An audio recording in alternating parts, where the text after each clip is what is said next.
Hey guys, welcome back to the channel. Chris here, and in today's creative musical idea we're going to be checking out sliding and gliding.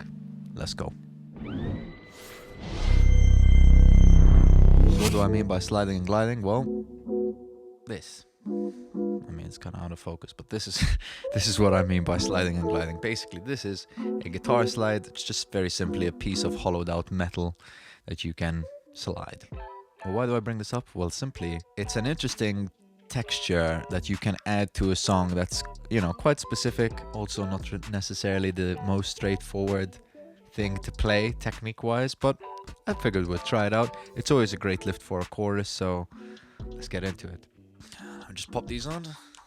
Okay, so basically to kick us off, I've got this song. I've just kind of stuck together a little chorus vibe. Sounds like this.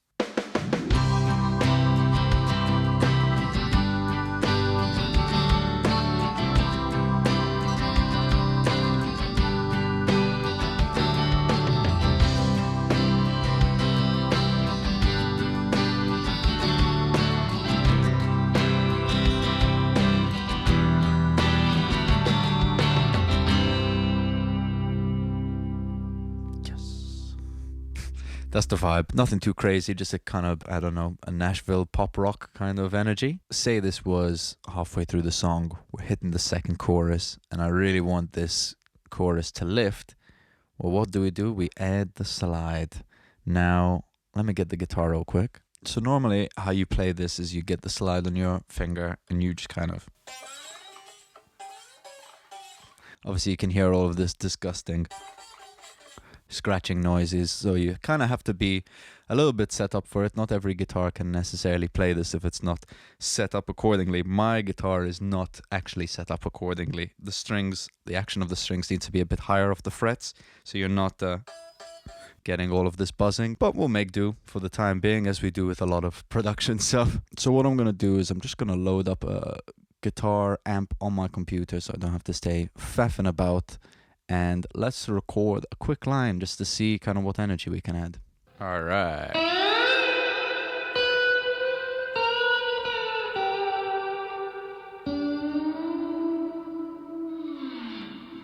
So if you're not too familiar with playing slide, it's pretty straightforward. You get the slide and you're not really aiming for the middle of the fret, but you're actually aiming to land on the fret itself.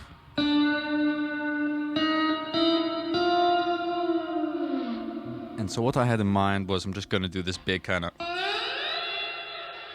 slide up, nice high octave, and then maybe play like a little melody following the piece. But let's try work something out.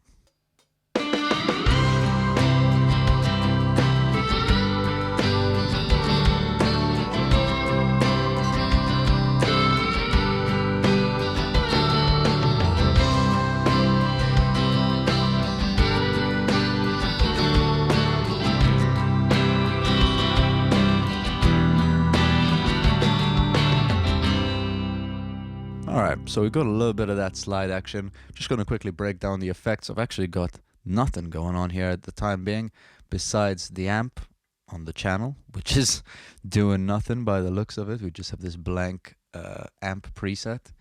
And then here, clearly blasting a lot of reverb and delay on my sends. We've got this Valhalla verb, vintage verb, the classic, set to the default preset. And same with the Valhalla delay, nothing crazy going on, just default.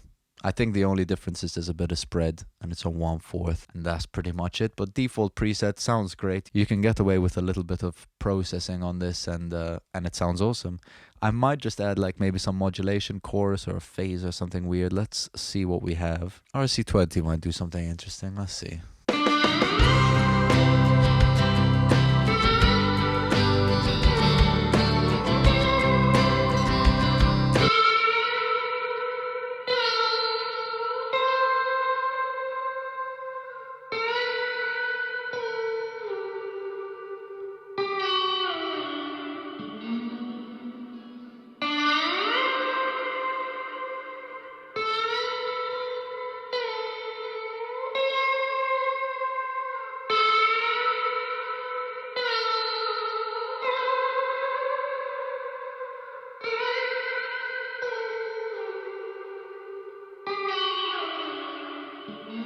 So I'm kind of using RC20 just to give it a bit of chorus, using this wobble and turning back the mix to kind of, so you can hear all of those pitch differences, just a bit of drive from the distortion, bit of filtering, nothing too crazy, a touch of reverb on the space and this magnetic, again, just kind of doing some stereo stuff.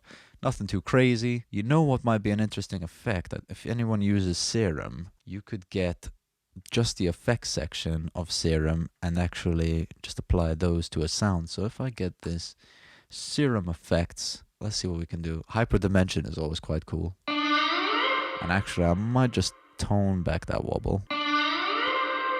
Nice, about 50%. Let's see what this does.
A little bit of multi-band compression, that's quite nice. I've kind of got it set up like an OTT vibe, you could say. Just doing some multi-band, keeping everything intact, and I'll just pull down that mix to 20, basically. A little bit of parallel compression to kind of keep it all even and steady.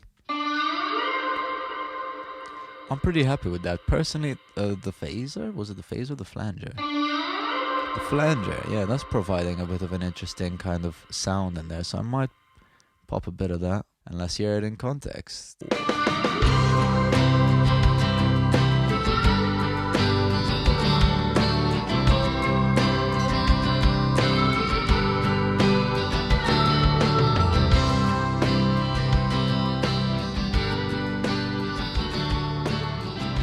Nice. I might just tone it back with the flanger effect, but otherwise I'm pretty satisfied with this. There's one more thing I'd like to show you before we go, which is using this without using this. So we have this. Option number 1 for people who don't have a slide, a can of deodorant.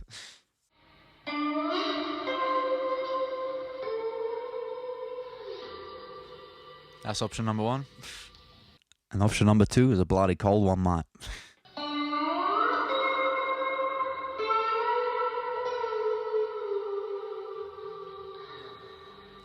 I'd say this actually works better than the deodorant because it's glass and cold, so it slides very smoothly. But, you know, you got some options if you want to try get that sound, but you don't necessarily have a slide. I'm sure you can find these in the house. But lastly, this is the other method I'd like to show off, which is this bad boy. Oosh. It's called an E-bow, an electronic bow. I believe it works with magnets, and it's got kind of 2 settings. So let's get out the guitar again. So instead of using it on my left hand, my kind of playing hand, it's in my right. And we turn it on and we place it on the pickup and we get this.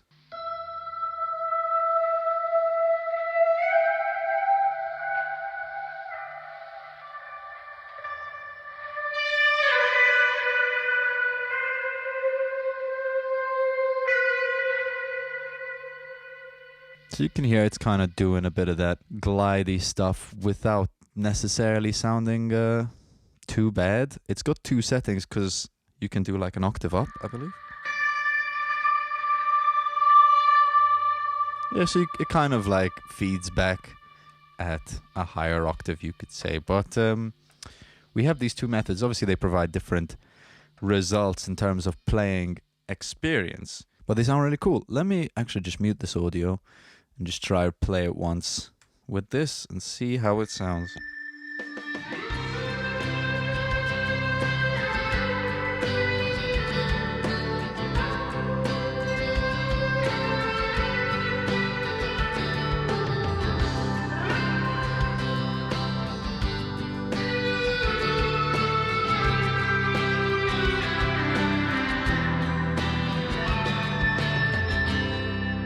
That actually sounds pretty fire, I'm not gonna lie. Maybe a direction I would rather take. I would say this is easier, is more forgiving, let's say. This is more forgiving when you're playing because you're not having to learn a different technique about where to place your hands. It's just kind of, or whatever, you just kind of play as you normally would.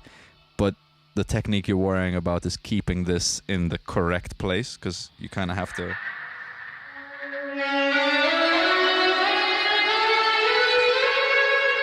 And also changing strings with this is probably a bit trickier than changing strings on a slide. So they all kind of have their benefits and their negatives, but otherwise it's a really convenient tool to kind of add a bit of a lift to a chorus, you know, just a different texture, something fresh for your ears. So yeah, hopefully that helped. If you enjoyed this video, we've got plenty others like it or different to it. You know, there's a bunch of playlists that you're free to check out about production and tutorials and all of that stuff, live streams. So feel free to check those for more.